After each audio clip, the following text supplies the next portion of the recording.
Another edition of Player Profile. This time we go into the circle over at Campbell Memorial Red Devil with their pitcher, Ramani Adams, joining me today. Ramani, how are we doing? Hi, I'm good. How are you? I'm not doing too bad myself. I want to talk about you and your progression inside that circle too. I thought you had a really good freshman year, but you talk about evolving that into a sophomore year, and you're off to a nice start already. Talk to me about some of the work you put in the off season too, and what were some of your goals coming back into the circle this year? A lot of my goals focused on trying to progress myself for my freshman year because I had already made a little name for myself. So I wanted to keep going and get even better. In the off season, we had some scrimmages that really helped prepare us and help me mesh with my team as a pitcher. And travel ball, we had travel like the whole summer, so that definitely really helps with getting me prepared. What's it like playing in a gauntlet conference like the one you're into, where it feels like every softball team is really good year in and year out? What's it like for you guys to now be, I guess, one of those names that are being mentioned too towards the middle and up towards the top of the pack now? Coming in, I knew we really were a lower seed in our conference. So just being able to work up to like being a team that's more talked about now in my community, it's such a happy feeling, and it makes me feel great because our girls really deserve the recognition that we're getting now.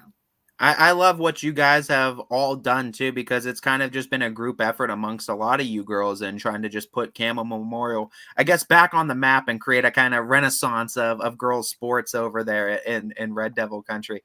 Talk to me about being one of the spearheads of that too, and what's the kind of standard that you're trying to set in your young age over there at Campbell Memorial? Being young definitely it makes me very nervous. But to be in the era of our girls' sports and just how we progress so good with each other, it's such an amazing thing. Like, cause we really are working hard in our school, and just having everybody talk about us now, how they didn't before, it's a really good feeling. Let's talk about your softball journey and where did this first chapter start for you? What's the earliest memories you have in the sport of softball? Oh my gosh, probably when I was 4 or 5. T-ball Whoa, at the YMCA is where I started. I can remember that vividly. real young, real young. So, I mean, you talk about starting at that age too, and having those type of memories. What kept you in it all these years and into high school? My family, honestly, my mom, my parents, we have a good history of softball and just the love for the game. And since a young age, I just really knew this was a sport that I wanted to excel in. So my love for it just kept me going through all these years. Did you find yourself in the circle early, or did that kind of evolve over the years? Yes, my mom kind of knew before my community, my city wasn't really going to have another pitcher and other people to step up. So I think since I was 10 in the fourth grade, my mom put me in the pitching and said, "You're going to do this." And it just worked ever since. What are the things you're looking to improve on yourself as a pitcher? Because I mean, I talk to all these pitchers, and it's a constant of always trying to improve mindset. What are the things you're looking to improve on currently with yourself as a pitcher? A lot of it is my mindset and my headspace. I think in myself, I need to be more okay with the fact that there's good hitters out there, and there's going to be people that are going to get hits off me. They're going to get home runs. It's going to cause my team to have errors in the field, and I just need to keep a cool headspace. What's it like to have a battery partner that you're so comfortable with having Mylena behind the dish for you, helping you out? It's great, honestly. Me and Mylena have been doing this since we were little. We're cousins. We're always around each other every day. So we just have such a great bond in the field and off the field. So it helps us on the field. What is the biggest thing for you that's kind of translated to success for you in the circle? What do you kind of attribute your success to that's kind of helped you along the way? Just a lot of focusing myself on the game, being able to practice and being able to better myself, not giving up, and just doing it for my team. You're obviously a phenomenal player, but there's also a person behind all these uniforms. So I also like to talk about that aspect a little bit as well. When you talk about what you've learned about yourself as a person in your high school experience, what are some of those things that have stood out to you? What have you learned about yourself throughout high school? I learned that I can learn to be patient in other people and with myself. I learned that I can be talkative, like I can make friends very quickly. I've been put in positions where I've played with people who I've never met before, and I've had to make friends quickly. Um, and it's just like it makes me feel, it's a feel good thing. It makes me happy to know how I can better myself. I think you carry yourself extraordinarily well too for being a sophomore too, and considering the first interview I've done with you, I'm very impressed with how you confidently speak with yourself as well. Talk about just developing your confidence too. Has that always been a trait about you? Did that have to develop throughout high school? I know myself too. I mean, I had to deal with my confidence issues throughout high school, and I was able to overcome them later in the years. Was that always something that was built in you? Did you have to develop the confidence, or were you I always proud definitely of had yourself? to develop my confidence. I used to be so bad.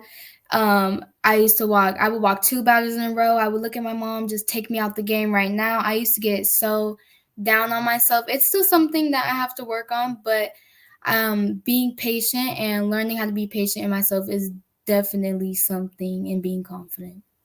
I know those middle school years are tough for a lot of softball players because it's kind of that crossroads. Do I want to keep doing this too? And I mean, a bad hitting slump can put you really in the dumps too. What's some advice you have for maybe those middle school, those younger softball players that may be debating if they should stick it out? Obviously, you did, and it's worked out for you. If you're feeling bad within yourself, you have to be patient. Everybody's human, everybody's a person, everybody goes through things. You have to realize in your body what's going wrong, and you need to try to fix that thing so you can become better. And if you're feeling like you're at a point where you don't know if you should stick with it anymore, just wait it out, see a little things, try something different to see if it's really something that you want to do. And you obviously talked about having your mom be a part of this journey too, and that's also something that's I think a lot of players don't get a chance to cherish in the moment too. But it is really something special when you have that. What's that relationship been like along the way too? Having her be one of your support systems, but also one of the coaches in your ear at all times. Oh my gosh. So me and my mom, sometimes we butt heads a lot as a coach and as my mom. But I'm just so thankful that she's around because my mom really cares. She loves the game. She would do anything to help us get better. So I'm so appreciative to have her because she's definitely helped the community too. Not only me and Oh my yeah. Lena, but she's helped everybody. So she's just such a good asset to have with us.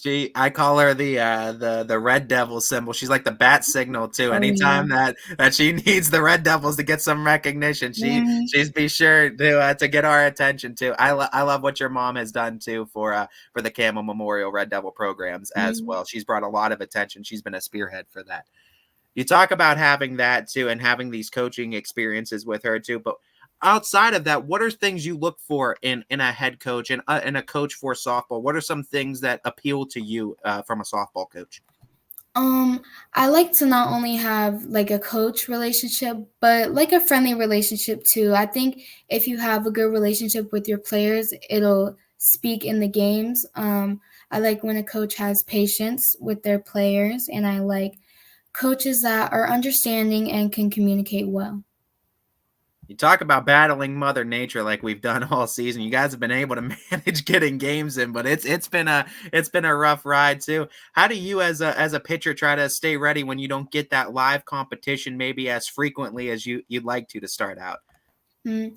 So, every time we don't have a game, we have practice. So, as a pitcher, it is frustrating to not be able to play as often as we want to. But our practices, we focus them on if we don't play our game, we take from our last game what our mistakes have been and we put them into practice and they'll speak in our games. We gotta talk about a little bit of the important questions now. Taking in the dugout, we ask these theme questions to a lot of these softball players. First and foremost, what's the favorite dugout snack? Seeds, sweet and spicy seeds. All right, now I'm glad someone finally is giving love to sweet and spicy because, like, I've heard dill pickle, I've heard the ranch, the cracked pepper, but like, someone's got to give love to sweet and spicy. Those are elite. They Mm. definitely are. What's the post game meal if you get a win? Canes or McDonald's. You get the classic box combo from Canes. That's the only way to Yes, do I've it. had canes the past 3 days. They finally brought one to that area too. We were familiar with it up here in the Kent area, but they finally started bringing it to the Mhm. Mahoning Valley, and I know it's been a hot commodity. Any softball superstitions for you? Oh my gosh. I don't wash my gloves. No, that's a no. My undershirt that I wear when I pitch, I don't wash that. It'll wash the luck off. So, like, if there's a game where it's not going your way, it's a little bit of a setback game. Is there any superstition, anything you have to do to right the universe and get everything back on track? Oh my gosh, I'll take the ball. Sometimes it's the ball, sometimes it's the mound. I'll try to switch it out, do the best I can to flip anything. You talk about your versatility too. You guys play on the football field if you need to. Just talk about having that kind of mentality of we'll play on an aircraft carrier if we need a space. Just give us somewhere to play. Right, so it's with us, it's honestly our field's not ready. So with that not being ready, we have to take it in us to prepare on our football field. Our athletic director, Stacy, she's really amazing with having everything ready with us. Sometimes it is a little difficult to have to make the transition from dirt to turf. Everybody wants to play on dirt, but we just have to switch. We just want to play, really. Softball, baseball, both those sports are sports where I mean you can learn a lot throughout failures and throughout setbacks as well. What's the value you see in maybe some early season setbacks?